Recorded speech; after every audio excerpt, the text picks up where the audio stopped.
Namo tassa bhagavato arahato samma sambuddhassa. Namo tassa bhagavato arahato samma sambuddhassa. Namo tassa bhagavato arahato samma sambuddhassa. Ya, selamat pagi, Sotiwotu, Namo Buddhaya. Bapak Ibu dan Saudara sekalian, pagi ini ya, kita akan membahas satu topik, ya, itu berkah utama. Ya, jadi berkah utama ini dalam bahasa Pali itu Manggala. Manggala itu artinya hal-hal yang mendatangkan keselamatan, hal-hal yang mendatangkan keberhasilan, ya, atau hal-hal yang mendatangkan manfaat. Itu Manggala Sutta, sering diterjemahkan sebagai berkah, ya, berkah utama. Jadi kita harus belajar supaya bisa tahu, ya, berkah itu kayak apa. Karena ajaran Sang Buddha itu setelah dipelajari itu harus dilaksanakan, dipraktekkan. Karena banyak umat berpikir dengan baca Manggala Sutta saja di rumah tiap hari, ya, dia sudah dapat berkah. Harusnya itu dipraktekkan. Karena ajaran Sang Buddha itu ajaran praktek, ya, harus dilaksanakan. Nah, oleh karena itu Bapak Ibu dan Saudara sekalian, khotbah ini sebenarnya itu muncul, ya, itu di zaman Sang Buddha ketika masyarakat banyak yang percaya sama tahyul, ya. Salah satu kisah atau tahyul itu adalah kalau kita punya pakaian digigit tikus, itu tidak boleh lagi dipakai. Itu dulu-dulu kuat sekali tuh pandangan seperti itu. Kalau kita pakai pakaian yang sudah digigit tikus itu bisa mendatangkan kesialan. Jadi Brahmana itu, ya, ada satu Brahmana, suatu ketika jubahnya itu digigit tikus. Jubahnya bagus, mahal. Kemudian tidak mau lagi dipakai karena takut, dibuang di kuburan. Ya, Sang Buddha pungut, Sang Buddha ambil. Ini Brahmana tahu Sang Buddha ambil itu jubahnya, ketakutan nih Brahmana. Karena sebenarnya dia punya hati yang baik.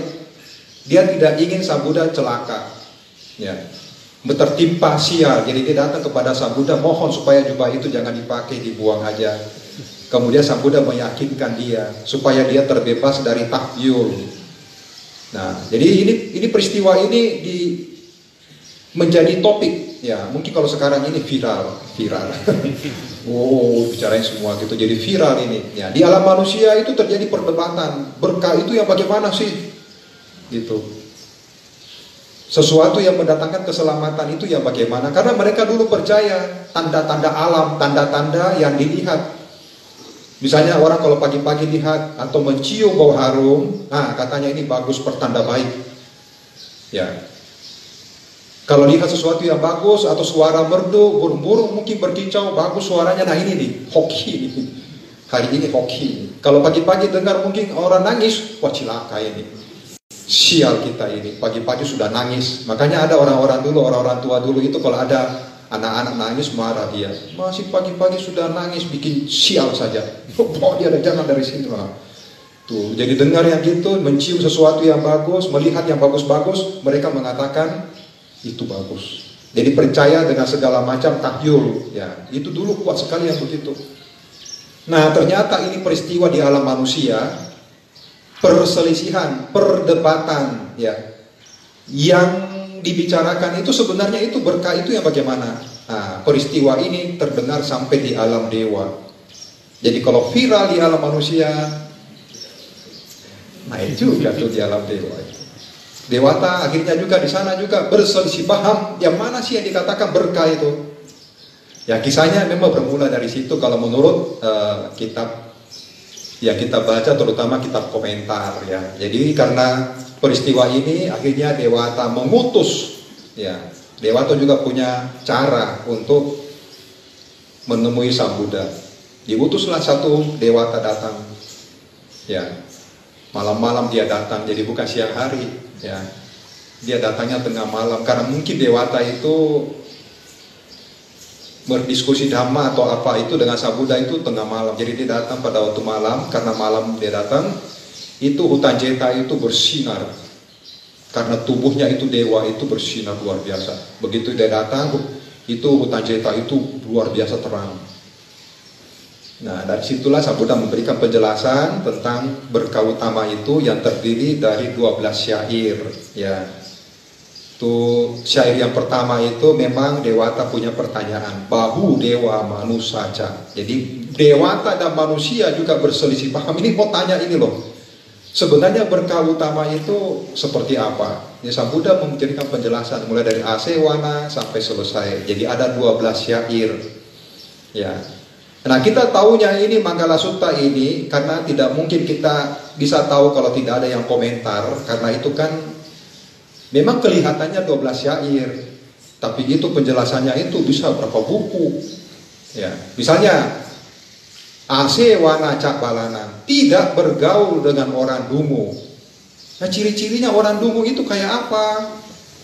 Manifestasi dari tidak bergaul itu yang bagaimana? Kita kan harus tahu, itu kitab komentar yang memberikan penjelasan atak-hata, ciri-cirinya orang bala, sikapnya bagaimana, ya. Diawali dengan ciri-cirinya, sikapnya, dia punya tindakannya, orang bala itu seperti apa. Supaya apa? Supaya kita bisa mengenali orang-orang bala itu. Banyak orang tua memaksa anaknya ke wihara dengan berpikir anaknya akan menjadi baik. Memang datang ke wihara itu baik, tidak ada yang mengatakan tidak baik. Tapi tidak semua orang di wihara itu adalah orang-orang yang betul-betul tidak bala.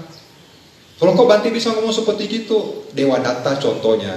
Dewa Datta itu orang bala, orang yang tidak bisa dinasehati, bebal. Itu satu contoh. Dewa Datta itu orang bala menurut kitab komentar Paramattha Jotika yang ditulis oleh Yang Mulia Buddha Gosatera. Beliau ini adalah pengulas terkenal.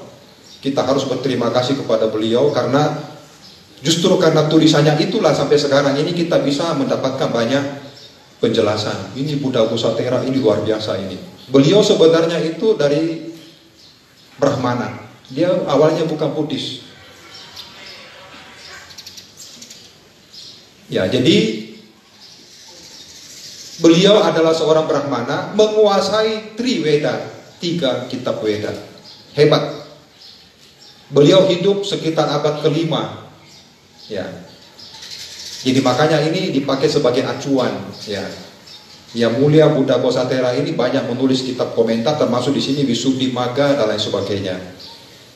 Nah, beliau mengatakan orang bala itu menjalani hidupnya itu hanya sekedar bernapas. Dia tidak hidup dengan kebijaksanaan. Ya, dia hidup hanya karena masih bernapas. Ya, kan bisa bayangkan tuh. Orang kalau sekarang ini hidup hanya karena masih bernapas, celaka itu. Artinya apa?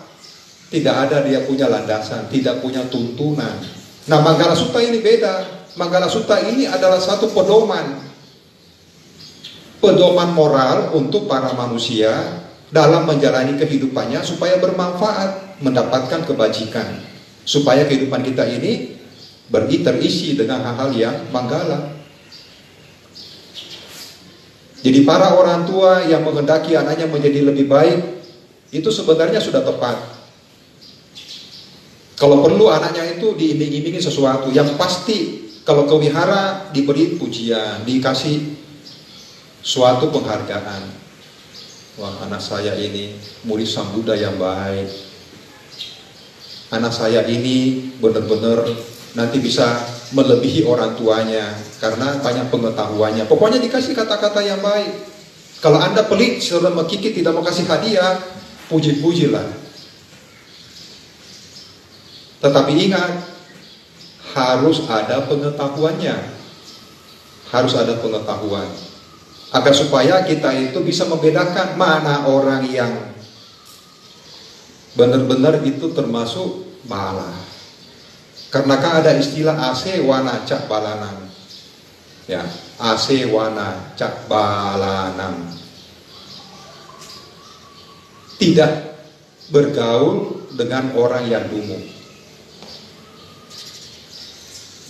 Nah sekarang Bapak Ibu dan Saudara sekalian, tentu ini harus dilandasi juga dengan pengetahuan yang luas.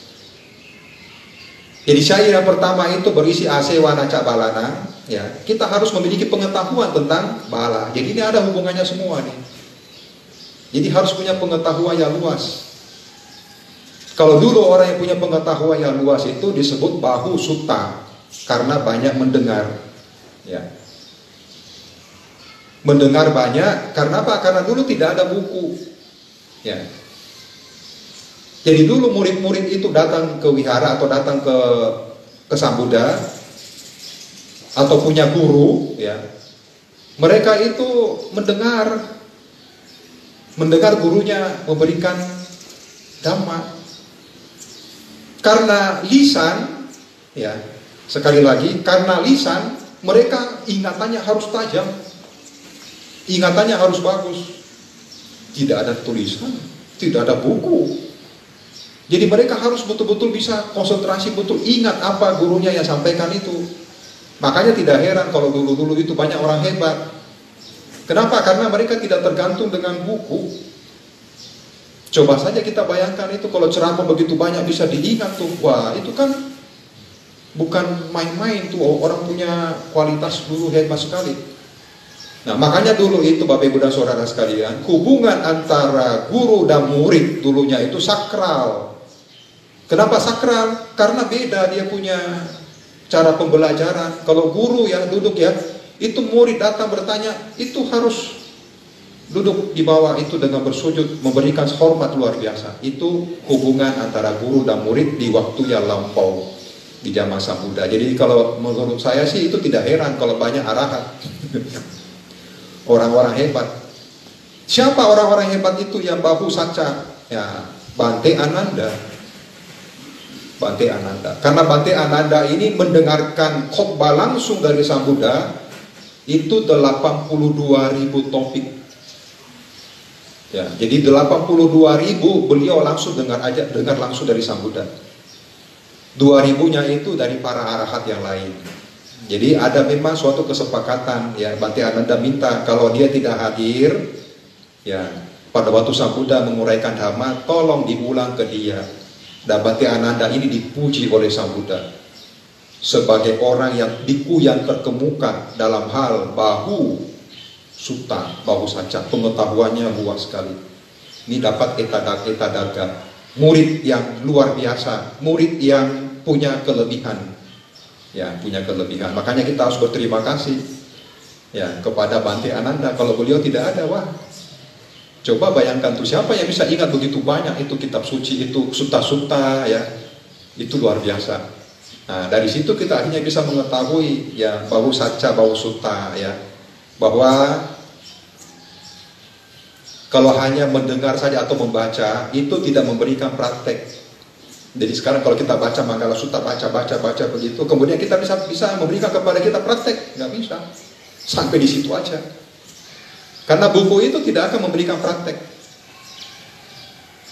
Hanya pengetahuan, kita mendapatkan pengetahuan betul, tapi tidak mendatangkan praktek. Kita harus melaksanakan baru dapat. Makanya selama ini kalau umat minta blessing atau minta apa itu batunya baca Manggala Sutta, itu sebenarnya bukan untuk hanya didengar saja, harus dipraktekkan gitu loh. Belum tentu dapat berkah hanya dengan cara seperti gitu. Mungkin dapat berkahnya ya mungkin berdana makan, itulah berkah utama. Karena Anda sudah mengundang Bhikkhu Sangha untuk memberikan dana makan, sebenarnya itulah praktek dhammanya itu Manggala Sutta. Harus menguasai ini dengan baik. Ya, karena anak-anak yang dianjurkan orang tuanya ke wihara itu, dia juga harus memilih-milih teman. Harus tahu mana teman yang cocok untuk didekati, dihampiri, mana teman yang tidak boleh didekati atau dihampiri. Ya, karena anak-anak itu suka latah, ya, suka mengikuti apa yang dilakukan orang lain. Kalau bodoh kita juga bisa ikut, karena kita tidak tahu. Kalau di wihara setahu saya kita pakai bupa begini sudah bagus banget. Tidak usah lagi pakai orang punya wangi-wangian atau yang lain seperti apa itu menyan. Itu hanya lupa. Heran saya itu kadang-kadang umat itu. Kenapa bisa dirubah-rubah kayak begitu? Emangnya ini penganut apa ini? Mau dibuat apa nanti itu? Itulah latah. Ikuti orang itu yang suka apa namanya tempat-tempat keramat apa bayar bakar menyan. Kita ini kan Buddhis sudah pakai yang begini. Sebaiknya tidak usah lah bikin peraturan, lupa aja lah. Janganlah bakar yang macam-macam. Nanti kalau sudah bakar menyan nanti bakar lagi apa kulit durian lagi nanti. Bisa bakar nanti kulit jeruk. Wihara itu bukan milik perorangan loh. Jangan sembarangan. Harus ada ketegasan. Kita ini harus bicara bersama untuk melakukan sesuatu. Kalau ada satu orang yang mau memaksakan dia punya kehendak, memangnya wiharanya? Lah saya sendiri saja di sini dianggap sebagai ketua wihara, saya nggak berani loh maksa-maksakan kehendak. Pasti datang tanya, Bante ini bangunannya begini-begini. Oh, coba tanya Pasit, mana saya pernah? Nggak pernah tuh saya paksa Pasit. Nggak boleh, harus begini, ikuti saya punya mau. Nggak pernah saya begitu. Tidak pernah. Kita kan ngerti dhamma, harus melaksanakan dhamma itu supaya semuanya berjalan, tidak ada arogansi gitu. Kenapa? Karena kita ini mau memperhatikan dhamma, bukan untuk malah mengotori Bapak Ibu dan Saudara sekalian. Karena ini dhamma ini menghilangkan ego, menghilangkan arogansi, menghilangkan segala macam paksaan yang tidak bisa dikompromikan. Karena tidak ada tuh yang begitu-begitu. Kalau kita sudah hidup bersama kayak begini, itu sudah tidak bagus. Nah sekarang Bapak Ibu dan Saudara sekalian, asewana cak balanan, ya, tidak bergaul dengan orang yang bala. Bala ini diterjemahkan sebagai orang dungu. Ada yang mengatakan sesat. Oke lah, itu masing-masing punya terjemahan. Kalau dungu ini berarti bebal, sukar mengerti. Sukar dikasih mengerti itu loh. Diberitahu juga kembali lagi seperti gitu. Mengukuhi dia punya pandangannya sendiri. Keras kepala. Ini mirip-mirip ini Dewadatta. Dewadatta ini sampai mempengaruhi murid-murid yang lain, yaitu Kokalika. Ya, termasuk di sini juga Ajatasattu. Ya, seorang pangeran yang menjadi raja. Semua dipengaruhi jadi jahat semua tuh. Betapa hebat ini Dewadatta membuat banyak orang itu menjadi celaka. Termasuk di sini Cinca Manawika. Ya, Cinca Manawika ini juga memfitnah Sang Buddha tanpa malu di depan orang banyak. Akhirnya masuk neraka. Itu Cinca Manawika. Nah, sekarang kita akan bahas tentang ciri-cirinya itu orang bala. Jadi dikatakan di dalam kitab suci itu, kitab komentar, orang bala itu, orang dungu, orang sesat itu punya ciri-ciri. Yang pertama, itu dia punya ucapan selalu buruk. Ya. Ucapannya jelek, jahat. Kalau berbicara dengan orang itu jarang sekali itu orang tidak sakit hati. Ya. Berbicara dengan orang itu sangat tidak pantas, ya, kasar, selalu nyerang gitu, selalu bicara yang tidak ada kebenaran begitu. Kemudian dia punya perilaku, ya, juga begitu, tindakannya juga jahat-jahat, pikirannya juga jahat, ya itu ciri-ciri. Kemudian dia punya perilakunya seperti membunuh, mencuri, ya dan lain sebagainya. Kemudian juga loba, ya jadi dia punya sifatnya itu loh, ya sifatnya itu loba, nya besar sekali, serakah. Kalau makan bersama di sini, orang belum makan, dia sudah kasih masuk kantong plastik.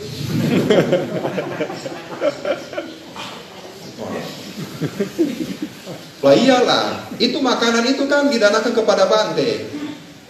Mohon jangan tersinggung loh ya, karena saya asalnya dari Makassar, suka belah-belah kasih ngomongnya. Tidak suka basa-basi, langsung to the point aja lah. Makan dulu bersama. Tapi saya tidak menuduh loh ya, di sini baik-baik aja saya lihat. Saya tidak menuduh loh ya, jangan salah paham. Nanti Bante ngomong begitu seperti kita di Asoka ini bagaimana sih? Bante kok ngomongnya kok gitu? Enggak, saya tidak mengatakan di sini. Saya hanya memberikan satu uraian supaya Anda lebih menyadari bahwa itu makanan-makanan misalnya ada di wihara, kalau sudah banyak sekali dan sudahnya semuanya sudah makan, justru salah kalau Anda tidak ambil. Betul tidak? Dibagi, busuk kok. Tapi jangan dulu ambil sebelum makan bersama. Kan sederhana sebenarnya, itu tidak sulit untuk bisa dipikirkan. Tapi saya takut Bante kehabisan tidak dapat makan. Sabarlah, berkorbanlah, relakan saja kepada orang lain yang makan.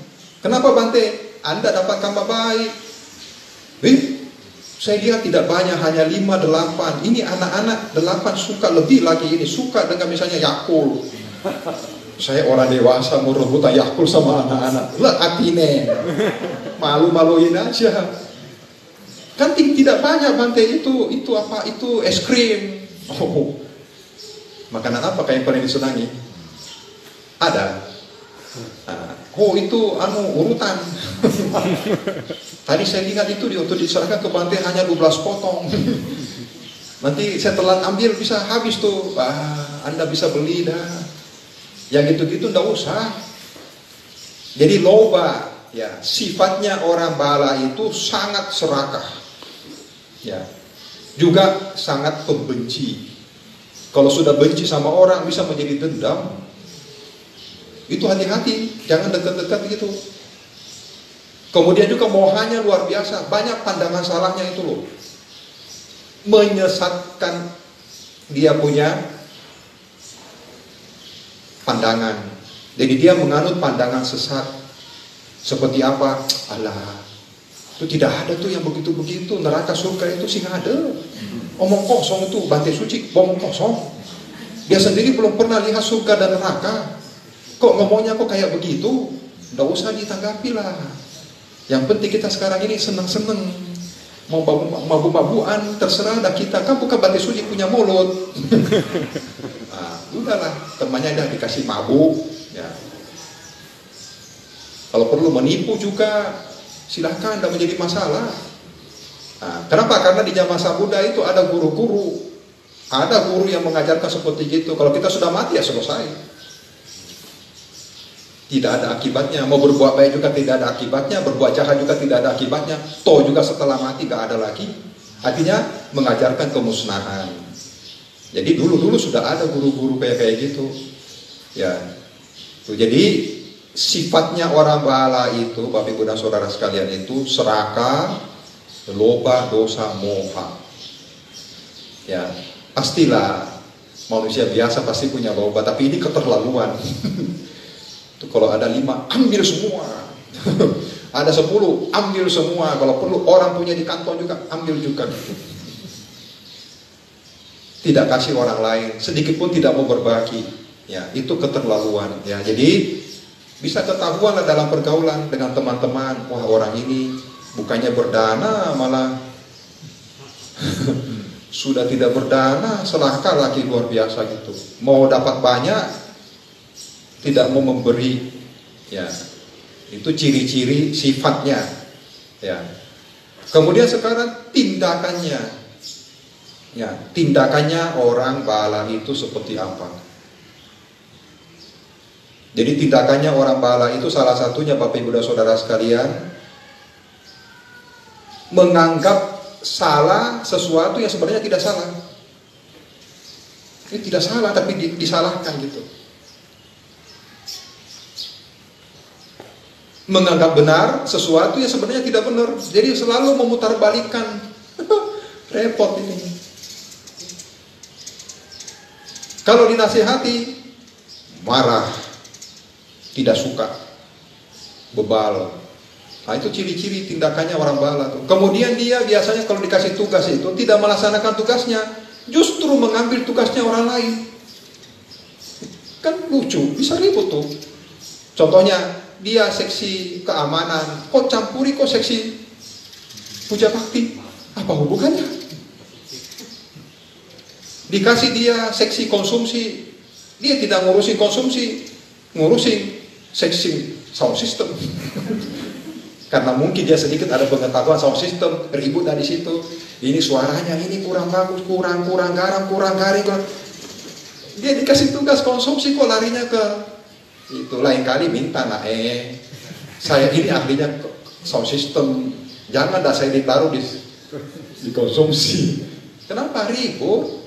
Itu makanya kita organisasi di sini banyak ribut-ributnya itu karena tidak cengli, tugasnya tidak dilaksanakan. Tapi ributnya lain-lain. Betul gitu. Kalau kasih di tugasnya misalnya di sana lah selesaikan. Ada koordinator, laporlah kepada ketua Daya Kasaba. Misalnya pasti data ini masih kurang loh. Mungkin diperbaiki sedikit begini ya. Nah, pasti datanya datang lihat. Oh iya, ini memang pantas lah gitu. Dia dikomunikasikan kan ada koordinator. Jangan yang keamanan datang. Itu tidak baik. Sudah jangan lagi dilakukan loh. Apa hubungannya dengan tugasnya? Tidak boleh. Kalau kasih saran oke, karena kita kan semua saran-saran yang bagus, tapi tidak boleh memaksakan kehendak. Kalaupun sudah dikasih seksi untuk yang begituan, tidak boleh memaksakan kehendak kalau biayanya melebihi. Kadang-kadang saya juga tidak bisa, mau bagaimana nih orang nih. Kita di wihara ini anggarannya misalnya tidak bisa segitu. Nanti itu kan pengeluarannya gede. Dan tidak terlalu bermanfaat, bukan di situ dia punya berkahnya. Itu kan hanya sebentar aja misalnya itu apa yang kelihatan bagus-bagus. Yang penting kan keamanannya dulu orang bagaimana ya kan, supaya orang bisa mengikuti dengan hikmat, dengan sakral. Itu yang kita pentingkan. Saya juga tidak tahu, juga ada wihara juga sekarang ada lagi olahraga apa di wihara, seksi apa yang tangani, Sinawang maksud di mana tuh? Ya salah satunya misalnya, saya tidak mengatakan begitu loh ya, banyak di sini loh grupnya. Kira-kira masuk kemana? Sehat tuh, sehat silakan aja. Cuma tempatnya, jangan di tempat yang ada pemujaannya. Sekarang ini yang di sana karena didatangkan di sini, ini tempat sakral bagi kita, sakral banget. Tapi karena tidak ada ruangan lain, ya terpaksa bantai makan di situ. Mau bagaimana lagi? Betul tidak? Karena ini kan untuk sementara tidak bisa difungsikan. Kalian juga sudah dengan khusyuk, dengan penuh hormat memindahkan ada di sini altar. Jadi ini tidak boleh dipakai hal-hal yang lain karena ini dhammasala sudah jadi dhammasala untuk wihara Asoka. Jadi harap ini tempat ini tidak dilakukan sesuatu yang bisa dikatakan itu adharma karena guru agung kita dipuja di sini Tiratana. Apa itu Bante yang tidak boleh dilakukan di sini? Kakinya jangan nyodok ke sini. Ya tolong kakinya jangan disodorkan ke depan. Kalau Anda kakinya tidak bisa lurus, ya tidak bisa dilipat karena mungkin ada asam urat atau pengapuran. Kakinya ke sana dah. Tapi di situ ingat tuh ada juga. Kalau di situ ada juga tuh. Ke situ aja lah. Kenapa? Saking hormatnya itu loh. Ini sekarang banyak live streaming, banyak apa itu di YouTube begitu. Umat juga kadang-kadang dengarkan ceramah di rumah. Itu ingat loh ya, beda orang dengarkan ceramah di rumah dengan di wihara. Lain banget. Spiritualnya lain, kesakralannya lain. Di rumah Anda itu rumah pribadi. Banyak gangguan, tamu datang, ada apa datang, kalian terganggu. Dan kalian gampang sekali meninggalkan itu. Gampang sekali. Di sini kan Anda agak lebih hormat. Masa seenaknya aja keluar masuk. Jadi kalau Anda keluar masuk kan batinnya sudah. Kalau di rumah enak saja, tapi ingat enak saja itu tanda kutip. Ya, ketika mendengarkan uraian dhamma di rumah, Anda juga jangan langsung makan. Anda makan itu kepopron, Anda makan pisang goreng, kopi sambil dengar ceramah, enggak boleh. Bukan saat yang tepat untuk mendengarkan dhamma pada waktu itu, apalagi lagi potong-potong sayur sambil dengar. Ini kan pegang pisau. Biku kan tidak boleh menguraikan dhamma kalau umatnya lagi pegang pisau. Ya walaupun tidak kelihatan, tapi kan dhamma ini loh. Dhamma. Jadi itu letakkan dulu pisaunya. Tidak cocok maksud saya. Kalau lagi duduk-duduk nganggur, oke. Kasih jalan mobil juga, tolong hati-hati. Bagaimana Anda bisa konsentrasi kalau kasih jalan mobil mau dengar ceramah? Bisa-bisa nyenggol orang tuh. Konsentrasi, dengar sepotong, tidak dengar sepotong juga repot. Ya. Kalau nyapu bagaimana Bante? Oke lah, pekerjaannya tidak terlalu berbahaya. Tapi ada satu kebiasaan para biku itu, winaya itu, walaupun ringan, biku tidak akan memberikan ceramah kepada orang yang pegang tongkat. Mendengarkan ceramah di rumah juga itu, jangan pakai topi. Topinya dilepas. Nggak boleh. Tuh, dengar ceramah, apalagi tidur-tiduran gitu. Nah, ambillah sana lah. Maka marah anaknya sambil dengar ceramah, anaknya ribut di situ. Diam kamu ini. Orang ngajarnya, orang dengar ceramah ngomel-ngomel dia loh. Nah, kenapa? Itulah bedanya di rumah dengan di wihara. Kalau Anda datang ke wihara, Anda juga termasuk pahlawan dhamma. Betul tidak? Oh, Anda datang ke wihara ini bikin di sini suatu kegiatan. Syukur-syukur kalau Anda juga bisa berdana untuk wihara, patungan, berdana untuk kas wihara. Karena selama ini kan sudah 3-4 bulan saya juga juga tidak pernah ceramah lagi. Ini seperti apa namanya, cuti panjang. Panjang banget cutinya ini, 3-4 bulan nih, sampai 1 puasa juga tuh gak pernah ceramah. Jadi selama itu wihara juga tidak dikunjungi oleh umat. Otomatis kas wihara juga pakai yang dulu-dulu, jadi tidak ada pemasukan. Pengeluaran tetap ada ceramah atau tidak ada ceramah, ada kegiatan atau tidak ada kegiatan, juga biaya rutin juga tetap keluar. Jadi kehadiran Anda ini sangat penting untuk suatu semangat terutama. Ya, ini ada satu kepentingan, ya, kepentingan wihara. Yang mudah-mudahan kalau ada umat yang masih punya, berdanalah untuk wihara. Saya tidak mengatakan wihara Asoka bangkrut loh ya.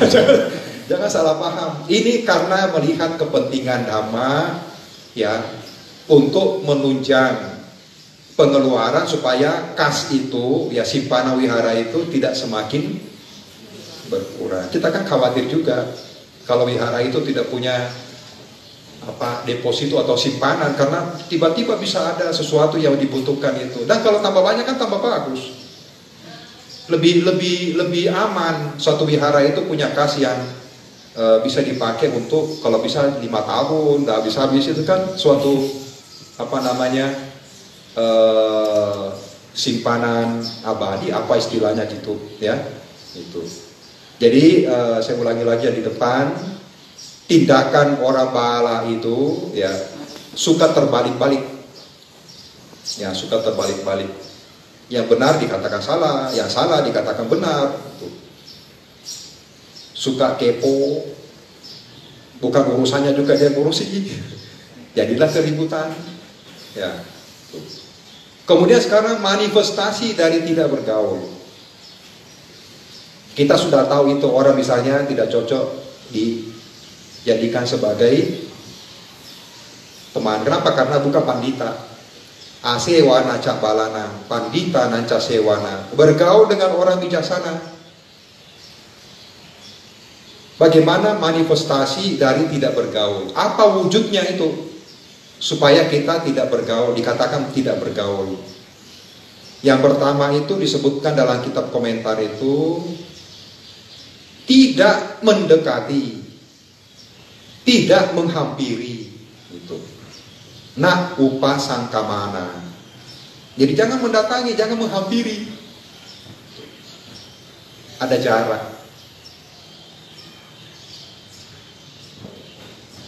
Kemudian tidak bertukar pikiran. Tidak berdiskusi, tidak melakukan sesuatu pembicaraan apalagi dhamma. Karena dia sama sekali tidak bisa menyesatkan, tuh bahaya tuh.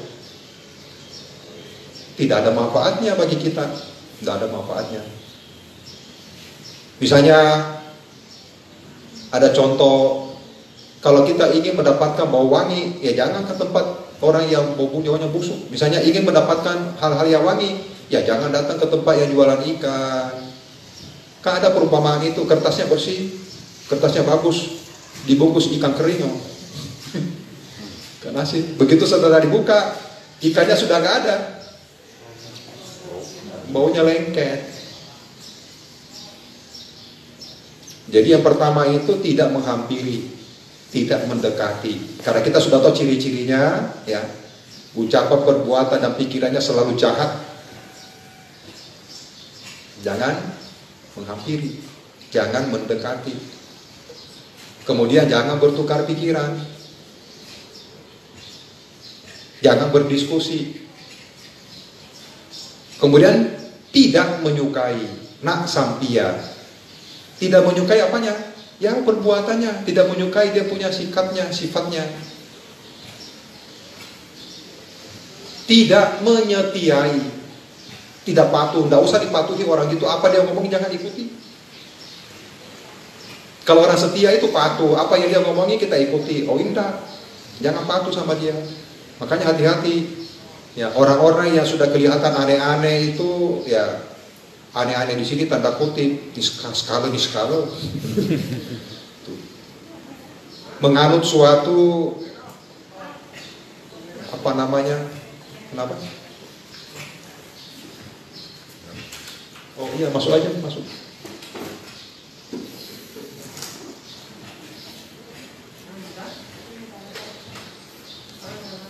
Menganut suatu paham, ya. Kalau kita para biku itu memang ada ketentuan, ya. Makanya kita di Theravada ini tidak boleh bikunya itu meramal. Ada biku-bikunya meramal, malah umatnya di sini senang. malah terbalik-balik ini. Biku juga bisa loh, ada yang begitu. Itulah namanya. Tidak semua orang itu yang bernaung di Tiratana itu jalannya lurus-lurus. Dia sangat jelas kok biku nggak boleh meramal itu. Apalagi kasih jimat-jimat. Itu kan bukan ajaran Sang Buddha. Bukan. Tapi kan bagus Bante, sugesti umat supaya keneketo. Maaf ya, umat Buddha itu tidak cocok pakai jimat. Tidak cocok sekali. Jimatnya di mana? Jimatnya di sini. Keyakinan yang kokoh kepada Sang Buddha. Kalau saya tidak berbuat jahat, saya tidak takut. Betul tidak? Loh, saya tidak jahat. Tidak ada kesalahan, saya tidak menjahati siapa-siapa kok. Saya hanya percaya sama hukum karma. Ngapain jimat-jimat? Pakai jimat juga kalau memang karmanya tembus tuh. Siapa yang bisa kasih jimat untuk menangkal hukum karma? Tidak ada kekuatan yang bisa melawan hukum karma.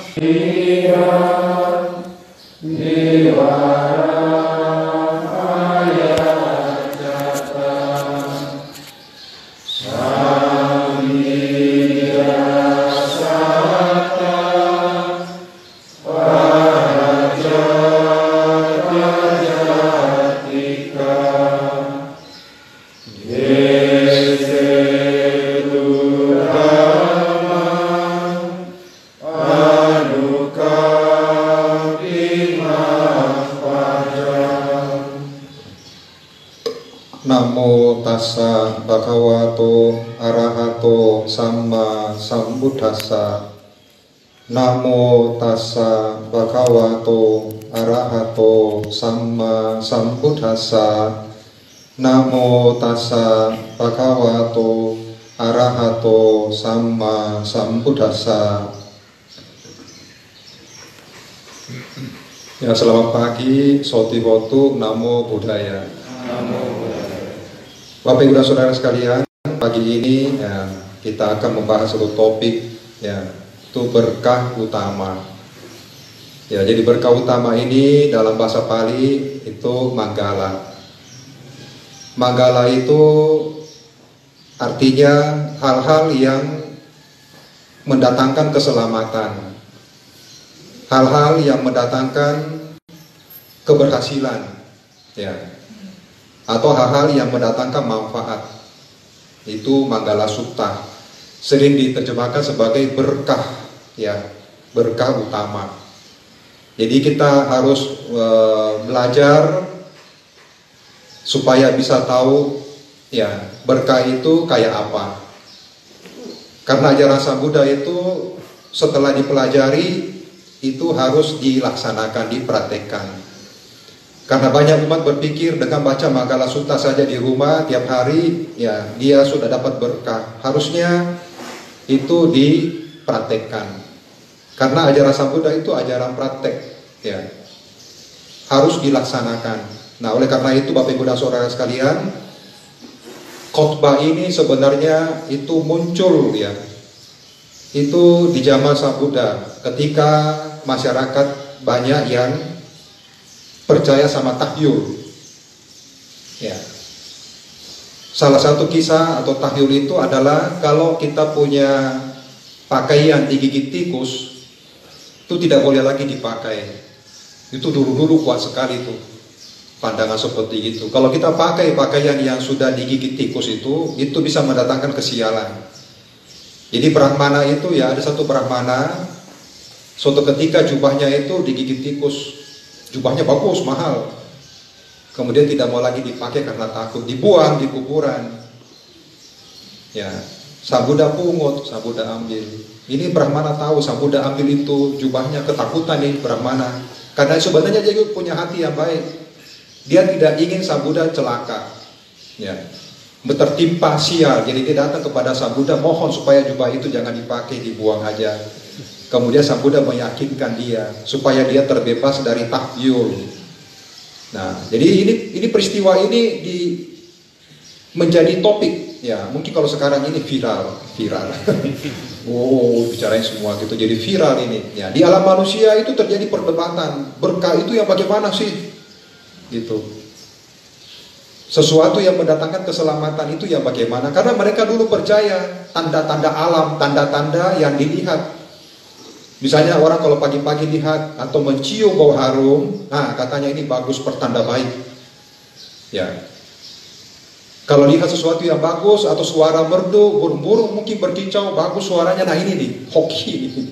Hari ini hoki. Kalau pagi-pagi dengar mungkin orang nangis, wah cilaka ini.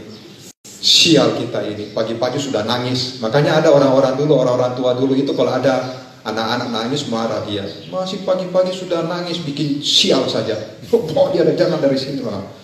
Tuh, jadi dengar yang gitu, mencium sesuatu yang bagus, melihat yang bagus-bagus, mereka mengatakan itu bagus. Jadi percaya dengan segala macam tahyul. Ya, itu dulu kuat sekali yang begitu.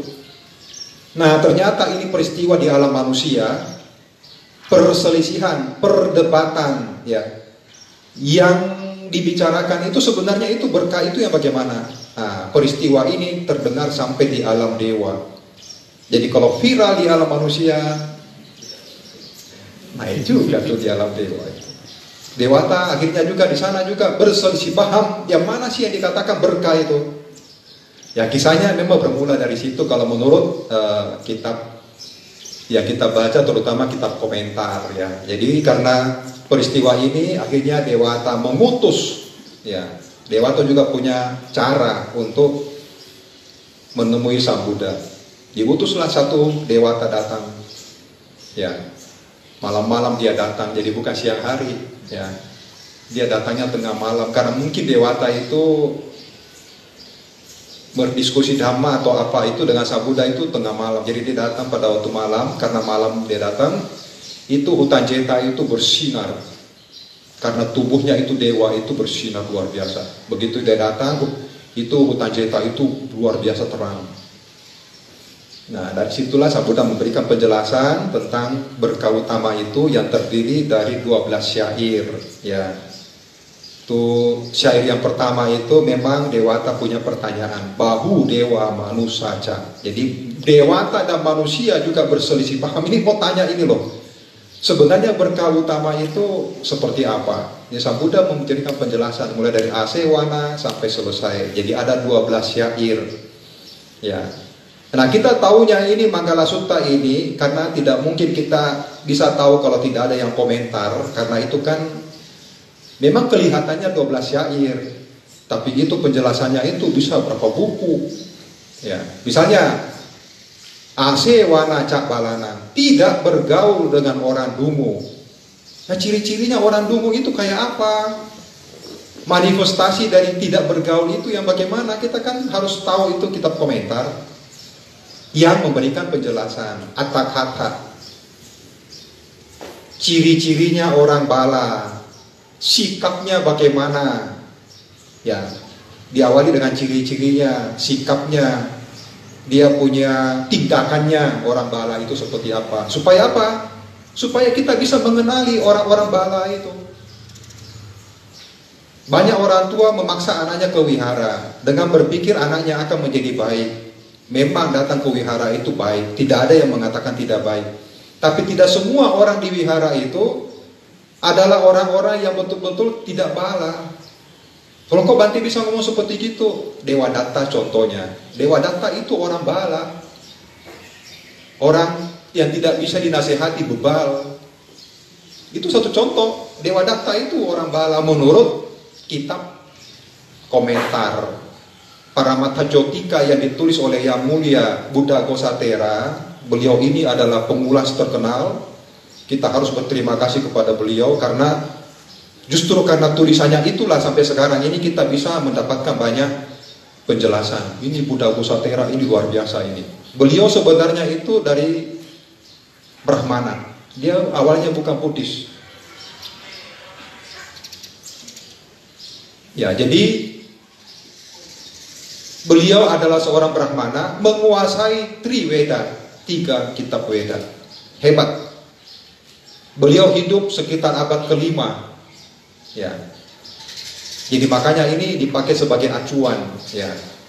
Yang Mulia Buddha Gosatera ini banyak menulis kitab komentar termasuk di sini Visuddhimagga dan lain sebagainya. Nah, beliau mengatakan orang bala itu menjalani hidupnya itu hanya sekedar bernapas. Dia tidak hidup dengan kebijaksanaan. Ya, dia hidup hanya karena masih bernapas. Ya, kan bisa bayangkan tuh. Orang kalau sekarang ini hidup hanya karena masih bernapas, celaka itu. Artinya apa? Tidak ada dia punya landasan, tidak punya tuntunan. Nah, Manggala Sutta ini beda. Manggala Sutta ini adalah satu pedoman moral untuk para manusia dalam menjalani kehidupannya supaya bermanfaat, mendapatkan kebajikan, supaya kehidupan kita ini terisi dengan hal-hal yang manggala. Jadi para orang tua yang menghendaki anaknya menjadi lebih baik itu sebenarnya sudah tepat.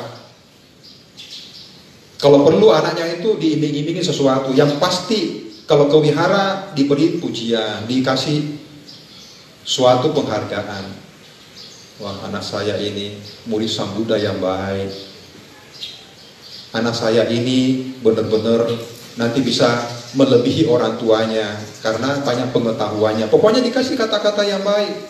Kalau Anda pelit, sudah mengkikit, tidak mau kasih hadiah, puji-pujilah. Tetapi ingat, harus ada pengetahuannya. Harus ada pengetahuan. Agar supaya kita itu bisa membedakan mana orang yang benar-benar itu termasuk bala. Karena kan ada istilah asewana cak balanam. Ya, asewana cak balanam. Tidak bergaul dengan orang yang dungu. Nah, sekarang Bapak Ibu dan Saudara sekalian, tentu ini harus dilandasi juga dengan pengetahuan yang luas.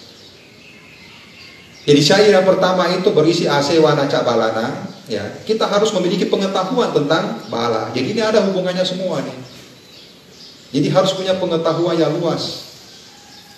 Kalau dulu orang yang punya pengetahuan yang luas itu disebut bahu sutta karena banyak mendengar, ya. Mendengar banyak, karena apa? Karena dulu tidak ada buku. Ya. Jadi dulu murid-murid itu datang ke wihara atau datang ke Sang Buddha atau punya guru, ya. Mereka itu mendengar gurunya memberikan dhamma. Karena lisan, ya, sekali lagi, karena lisan mereka ingatannya harus tajam. Ingatannya harus bagus.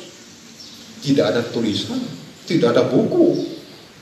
Jadi mereka harus betul-betul bisa konsentrasi, betul ingat apa gurunya yang sampaikan itu.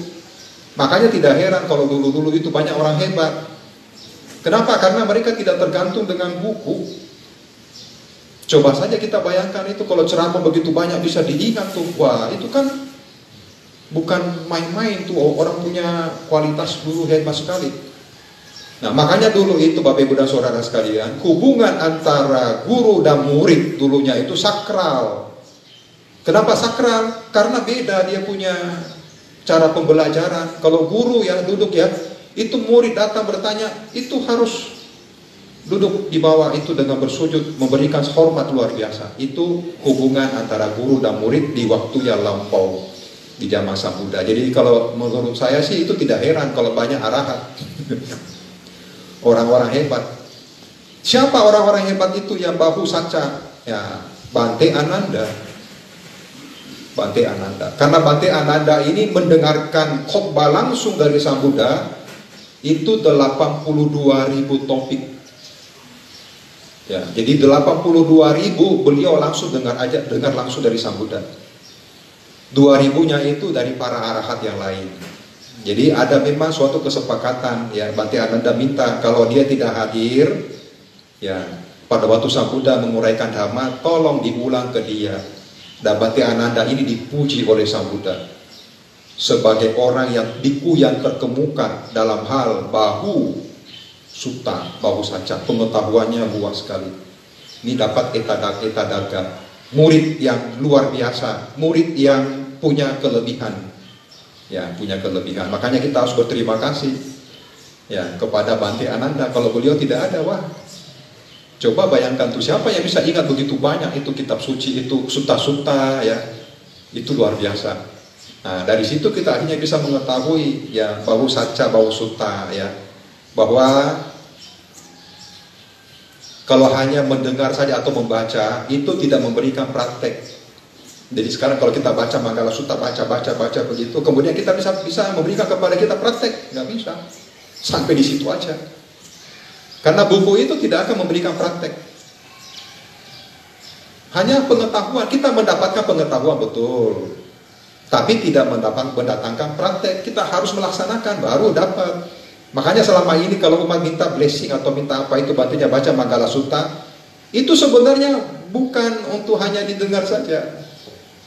Harus dipraktekkan gitu loh. Belum tentu dapat berkah hanya dengan cara seperti gitu. Mungkin dapat berkahnya ya mungkin berdana makan. Itulah berkah utama. Karena Anda sudah mengundang Bhikkhu Sangha untuk memberikan dana makan. Sebenarnya itulah praktek damanya itu. Itu Manggala Sutta. Harus menguasai ini dengan baik. Ya, karena anak-anak yang dianjurkan orang tuanya ke wihara itu, dia juga harus memilih-milih teman. Harus tahu mana teman yang cocok untuk didekati, dihampiri, mana teman yang tidak boleh didekati atau dihampiri. Ya, karena anak-anak itu suka latah, ya, suka mengikuti apa yang dilakukan orang lain. Kalau bodoh kita juga bisa ikut, karena kita tidak tahu. Kalau di wihara setahu saya kita pakai rupa begini sudah bagus banget. Tidak usah lagi pakai orang punya wangi-wangian atau yang lain seperti apa itu menyan, itu hanya rupa. Heran saya itu kadang-kadang umat itu. Kenapa bisa dirubah-rubah kayak begitu? Emangnya ini penganut apa ini? Mau dibuat apa nanti itu? Itulah latah. Ikuti orang itu yang suka apa namanya tempat-tempat keramat apa bakar menyan. Kita ini kan Buddhis sudah pakai yang begini. Sebaiknya tidak usah lah bikin peraturan lupa aja lah. Janganlah bakar yang macam-macam. Nanti kalau sudah bakar menyan nanti bakar lagi apa kulit durian lagi nanti. Bisa bakar nanti kulit jeruk. Wihara itu bukan milik perorangan loh. Jangan sembarangan. Harus ada ketegasan. Kita ini harus bicara bersama untuk melakukan sesuatu. Kalau ada satu orang yang mau memaksakan dia punya kehendak, memangnya wiharanya? Lah saya sendiri saja di sini dianggap sebagai ketua wihara, saya nggak berani loh maksa-maksakan kehendak. Pasti datang tanya, Bante ini bangunannya begini. Oh, coba tanya Pasit, mana saya pernah? Nggak pernah tuh saya paksa Pasit. Nggak boleh, harus begini, ikuti saya punya mau. Nggak pernah saya begitu. Nggak pernah. Kita kan ngerti dhamma, harus melaksanakan dhamma itu supaya semuanya berjalan, tidak ada arogansi, gitu.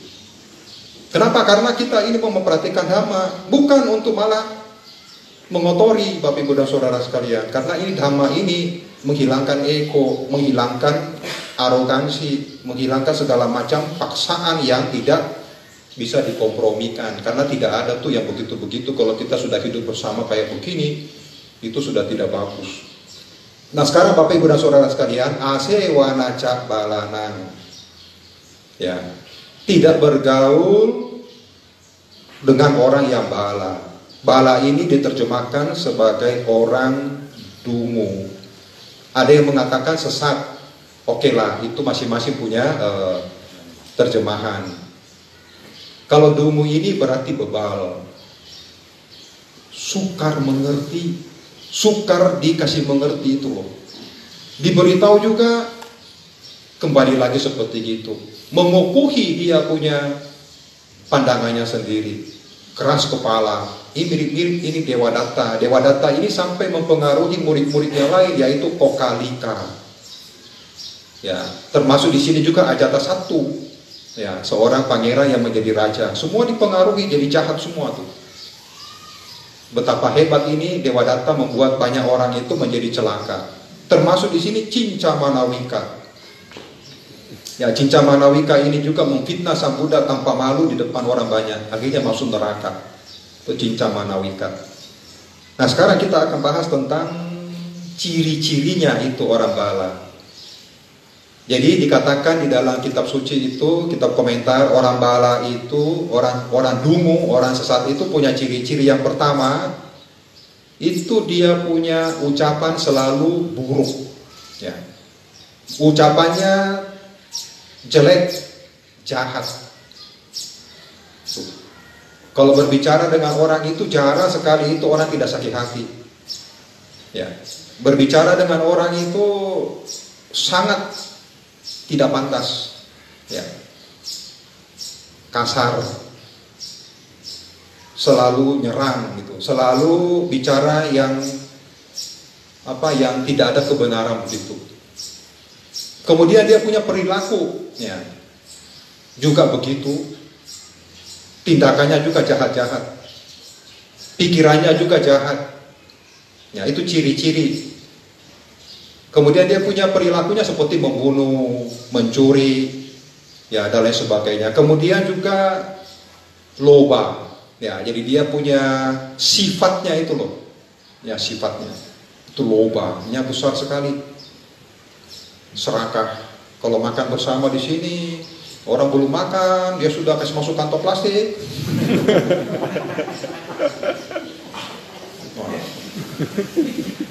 Lah iyalah, itu makanan itu kan didanakan kepada Bante.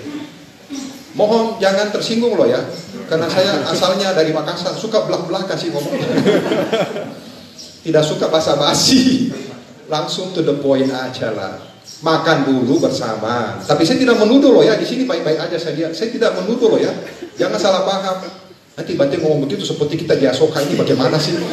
Bante kok ngomongnya kok gitu? Enggak. Saya tidak mengatakan di sini. Saya hanya memberikan satu uraian supaya Anda lebih menyadari bahwa itu makanan-makanan misalnya ada di wihara, kalau sudah banyak sekali dan semuanya sudah makan, justru salah kalau Anda tidak ambil. Betul tidak? Dibagi, busuk kok. Tapi jangan dulu ambil sebelum makan bersama. Kan sederhana sebenarnya, itu tidak sulit untuk bisa dipikirkan. Tapi saya takut Bante kehabisan tidak dapat makan. Sabarlah. Berkorbanlah. Relakan saja kepada orang lain yang makan. Kenapa Bante? Anda dapat kabar baik. Saya lihat tidak banyak, hanya 5-8. Ini anak-anak 8 suka lebih lagi ini, suka dengan misalnya Yakult. Saya orang dewasa mau rebutan Yakult sama anak-anak. Lihat atine. Malu-maluin aja. Kan tidak banyak Bante itu apa? Itu es krim. Oh. Makanan apa yang paling disenangi? Ada. Oh itu urutan. Tadi saya lihat itu untuk diserahkan ke Bante hanya 12 potong.